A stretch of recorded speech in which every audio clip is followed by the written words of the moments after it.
Mel Brooks doesn't have anything to show and has no reason to hold back. The famous director who is known for making chaos into funny material just dropped a list that no one saw coming. The 6 stars he didn't like working with. He does mean hated in the most Mel Brooks-like way possible. Part comedy, part truth, and all wrapped up in decades of chaos in show business. The stars on this list made Mel laugh too much, and some were so perfect that they almost broke him. It's an incredibly honest love letter to the hardest and most memorable people who worked with him. You might change how you see some of Hollywood's biggest stars after seeing this. It's funny and fiery. A lot of smart people worked with Mel Brooks. Things got tricky when it came to Dom DeLuise. It wasn't because Dom was rude or lazy. Mel had a lot less to worry about. Dom laughed. Plenty. It sounds like a small issue, but it turned into a big problem on set. Dom would laugh out loud every time someone made a funny face or told a joke. He just couldn't hold it in. He would laugh out loud even in the middle of important scenes. Often before the scene even began. Said guiding Dom made him feel like watching kids. It had to be done 5 times for each line. 10 times in a row. Do something, and Mel would yell, and Dom would already be laughing. They worked on several movies together. Dom was in Robin Hood, Lou Gehrig's silent movie, and History of the World Part 1. Men with Tights On. Things went the same way in all of them. Dom would laugh, which would mess up the take. Mel said it made him crazy. It was like he had just heard the funniest joke in the world, Mel once said. He'd fall off his chair, cover his face, and gasp for air. What's funny about that? He wasn't even amused by his own jokes.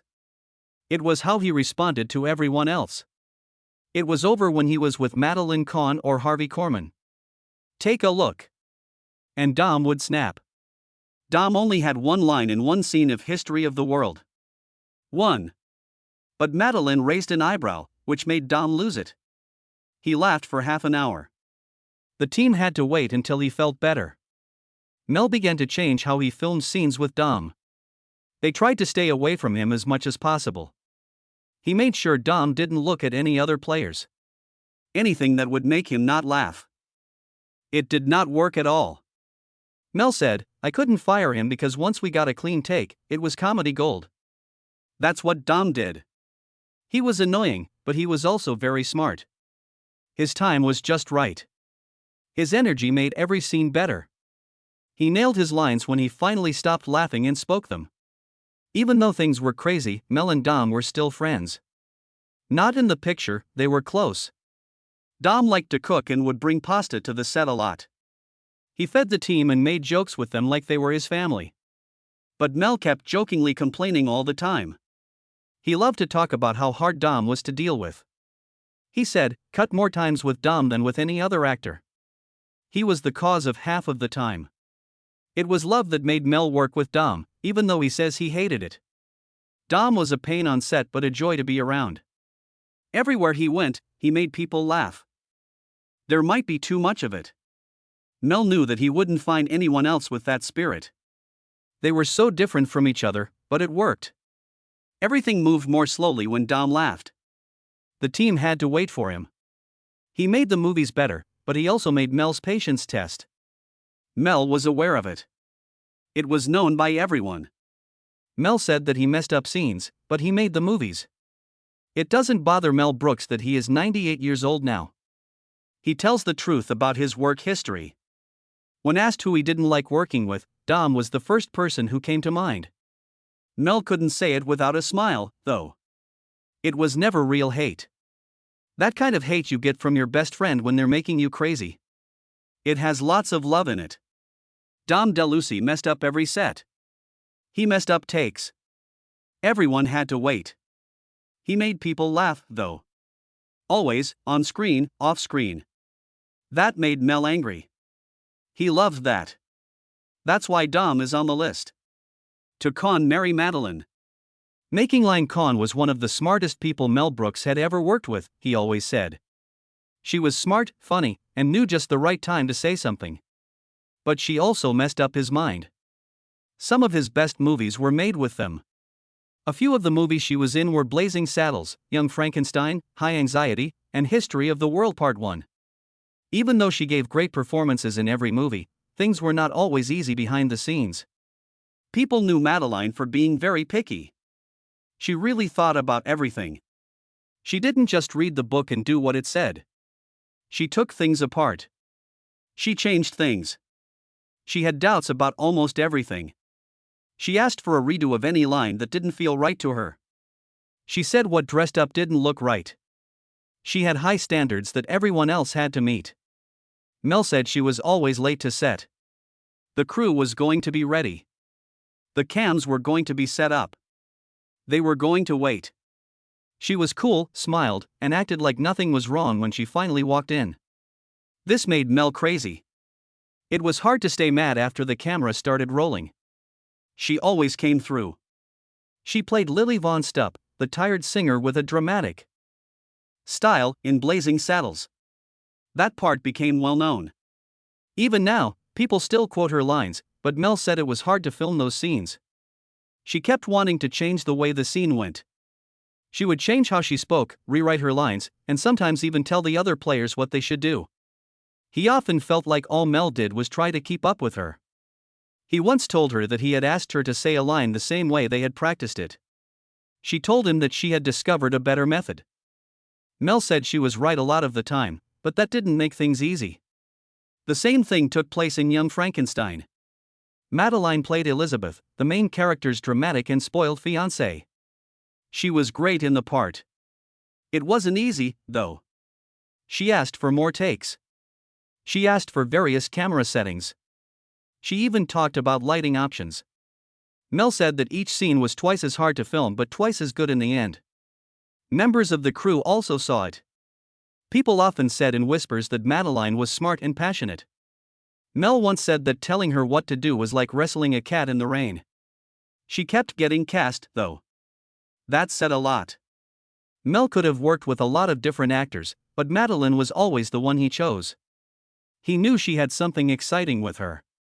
The way she spoke, looked, and timed her words gave her something that no one else could. It was weird how they were dating. They admired each other, but they fought a lot. There were days when nothing happened. On other days, there were lots of fights. Madeline wanted to be in charge. Mel wanted to go fast. They both wished for the best. Mel once told him that she made him rewrite a whole scene because she didn't like the couch where her character had to sit. At first, he thought she was being fussy, but after some time, he saw her point. The video of the new couch looked better. He agreed that those kinds of situations were annoying, but they also showed how well she could notice small things. Besides that, he said she could make anything about her unique. Her scenes had to be different. To be heard, she spoke up. That sometimes made things tense on set. But when it was all put together, the decisions she made often made the scene better. Madeline was a strong girl. She didn't give up. A strong woman who fought for what she wanted. It was hard to work with her because of that. But it also made her stand out. Now that Mel is 98, she doesn't sugarcoat things. He said that Madeline was one of the 6 people he hated working with the most. But he made it clear that his dislike was based on frustration, not dislike. He said she pushed him too hard and made his job twice as hard, but she got him results that no one else could. He thought back to the confusion and the long waits. They had a lot of arguments, but he remembered the funny parts, the great takes, and the scenes that were still funny after all these years. It was hard to be Madeline Kahn. She was picky, always late, and had a lot to say, but she was also one of the best.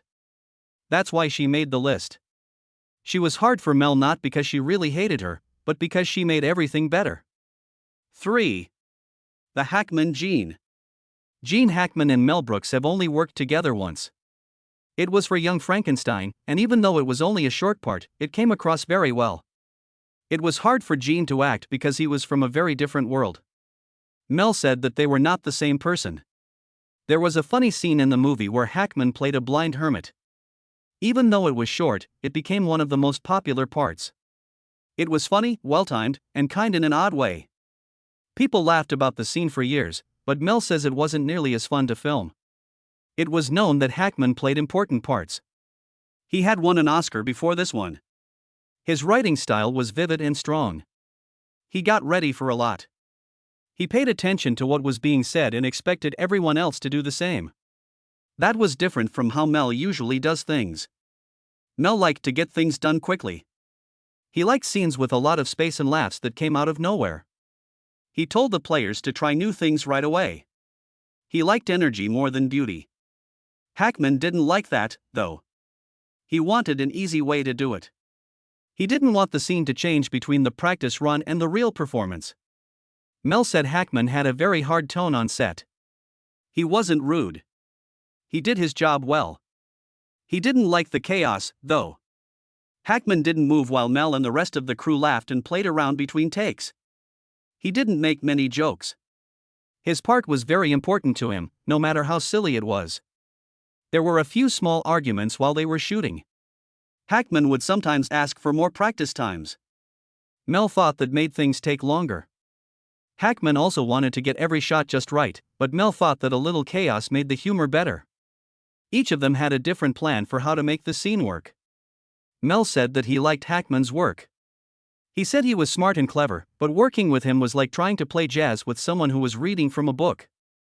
Their beats were very different. Even though it was tense, the scene turned out great. Hackman gave a very funny show. Everything worked: the timing, the physical comedy, and the characters' quiet kindness. People really liked it. Mel said that the process was hard, but the end result was gold. They never worked together again, though, after Young Frankenstein. Mel said that Hackman shouldn't be brought back into his crazy world. Hackman had a good time playing the part. But he didn't look good in Mel's sets because they were too loose. He liked having power. Mel liked being free. They both knew it. Mel thought back to how Hackman joined the movie as a favor. Gene Wilder was the first person he asked about a part for him in a comedy show. Mel was glad to have him join. He said he was shocked when Hackman first asked. Hackman wasn't someone he thought would want to be in a silly black and white comedy. Yes, he said. But that gravity showed up on set. Mel said that Hackman stayed in character while the rest of the group joked around. He disliked squandering time. He didn't like having to do retakes because other players were laughing. Hackman looked at Mel funny when he told him that someone messed up a take every time. With that look, they asked, "Why are we doing this if no one can act like adults?" It wasn't anger. The way they thought was different. Hackman used to be in plays. Mel used to be a comedian.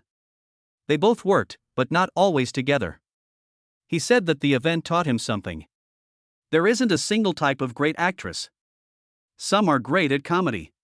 Some people need accuracy. And some, like Hackman, are so intense that they change the whole room. People still love that scene from Young Frankenstein today. It shows that their different styles could work together, even if it was just once.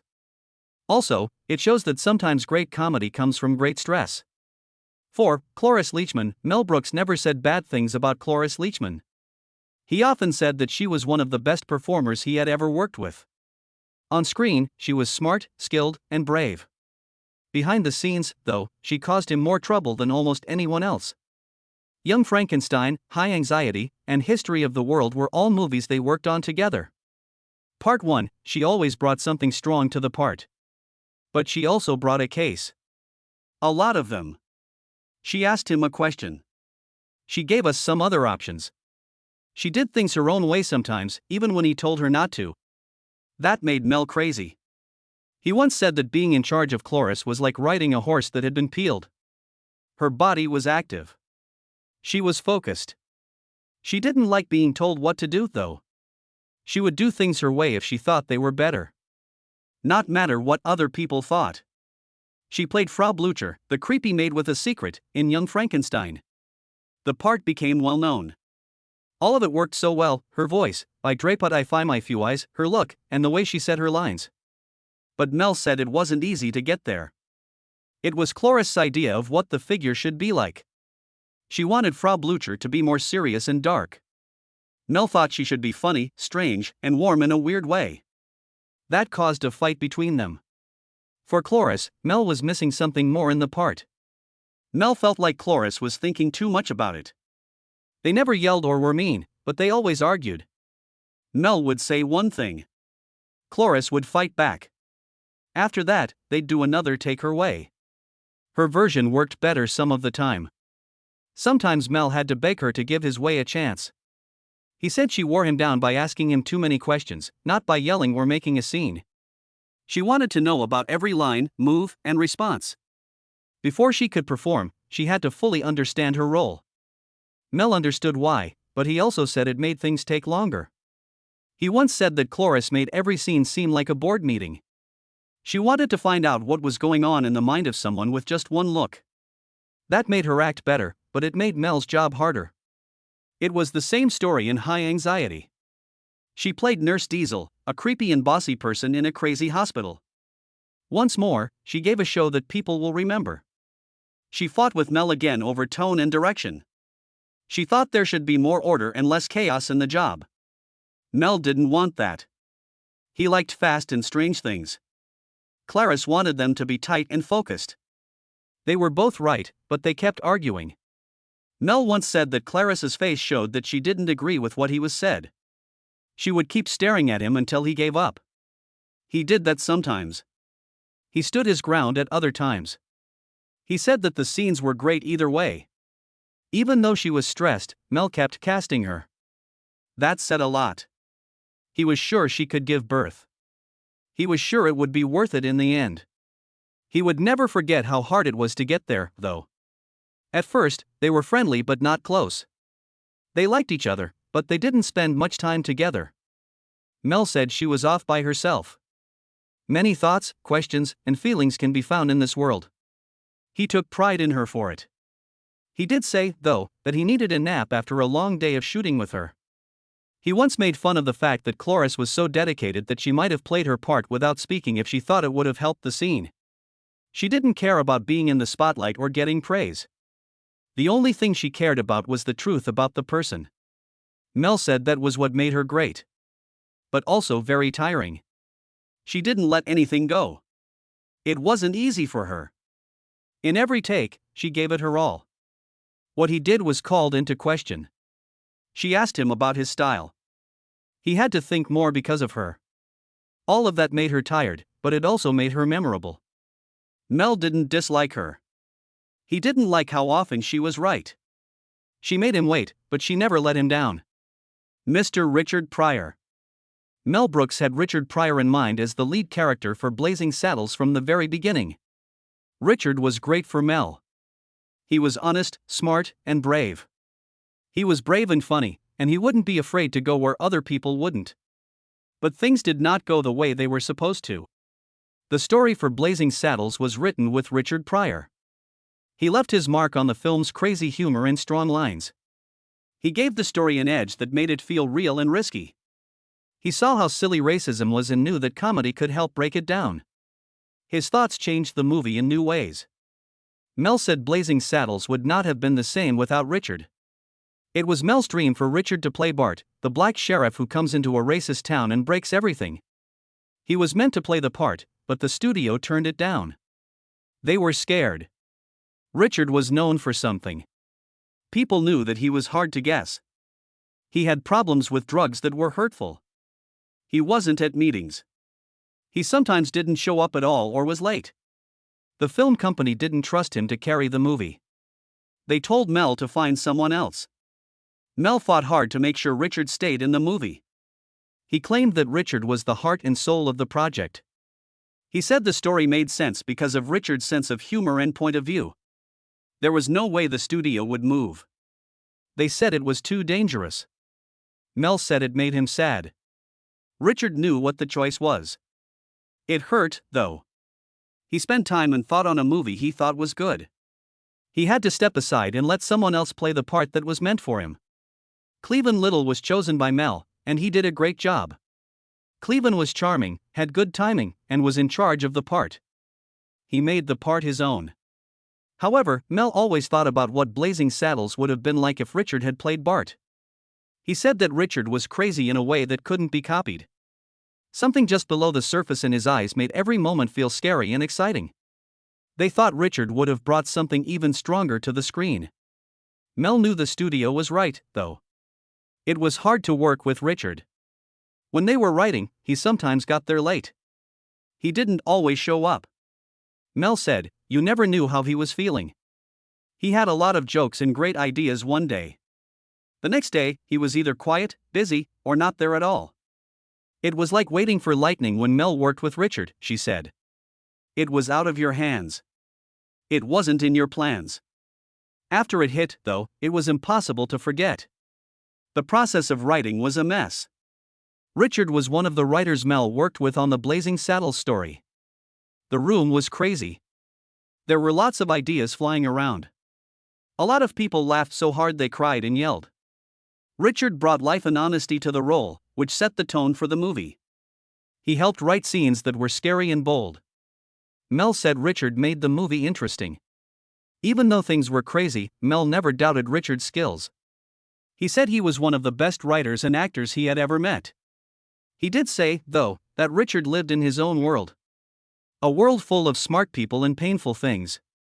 At that time, Richard was fighting his inner fears. It was a mess in his personal life. His job was going quickly, but not always in a straight line. Mel wanted to help, but he also needed someone he could count on while the movie was being made. He finally couldn't take that chance.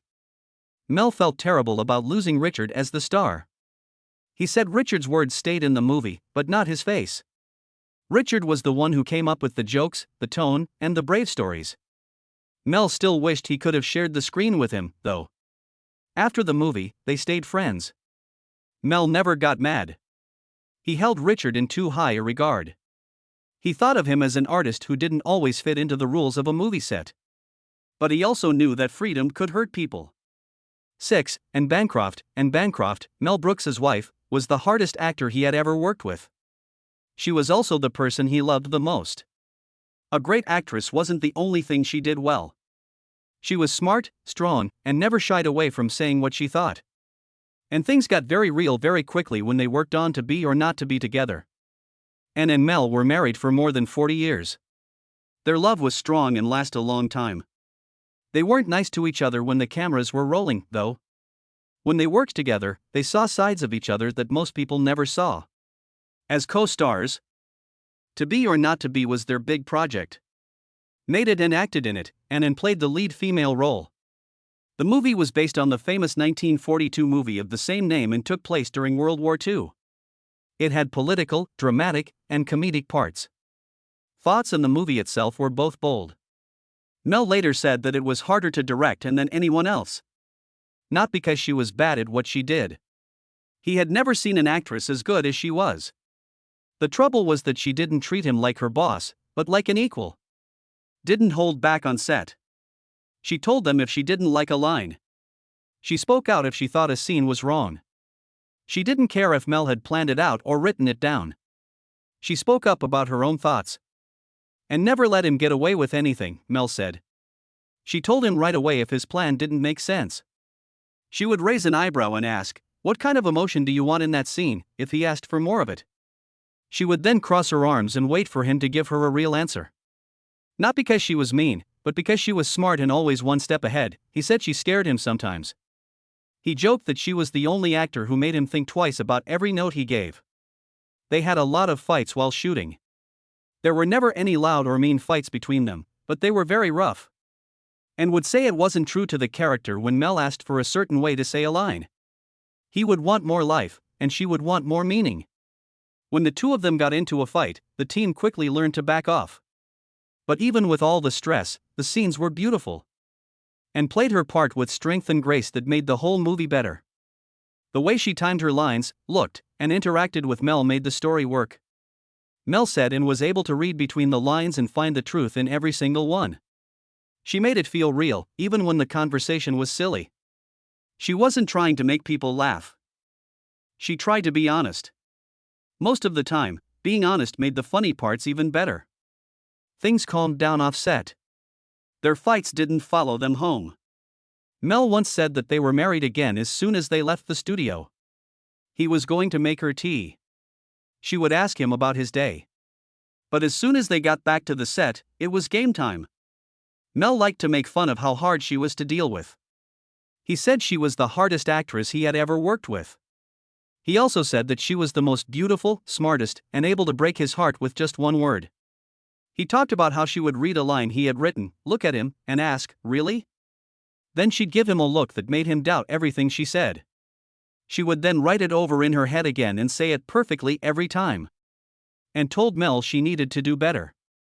She pushed him in ways that no one else could. That made it hard to film, but it also made the movie better. It was probably tense for them to work on To Be or Not to Be, but it also showed how much they trusted each other. And wasn't trying to take charge, Mel knew. The movie had to be the best it could be for her. Mel also wanted the same thing. When Mel Brooks says he didn't like working with some stars, he's not being mean. He's being Mel. It's not really hate. It's more like the anger you feel when you have to work with people who are so good that they make you crazy. Mel's job depends on making things happen. He never wanted sets that were quiet and in charge. He liked scenes that went crazy and were crazy. And artists who brought energy that was raw and unpredictable. The people on his hate list were the ones who made him feel the worst. They didn't agree with his decisions, messed up takes, were late, or fought over lines, but they gave him performances that will live in people's minds. Dom DeLuise and Madeline Kahn were both very funny and made me question every page of the script. Cloris Leachman fought over everything. Gene Hackman thought too much about everything. Richard Pryor almost got the lead role, but he brought genius to the writing room. His wife, Anne Bancroft, never let him win a fight on set. These fights weren't between enemies. It was the rough spots of working together well. Mel didn't dislike these artists. He looked up to them. He liked them. A lot of the time, he loved them. He had to work harder because of them. They fought back, which made the work better. In other words, Mel doesn't mean to say that he hated them, but that he'll never forget them. They made a mark. They were a big part of his comedy past. Which star on this list caught you off guard the most? Write down your choice below. Like and share. And pray that you never upset Mel Brooks. He will always remember a difficult take.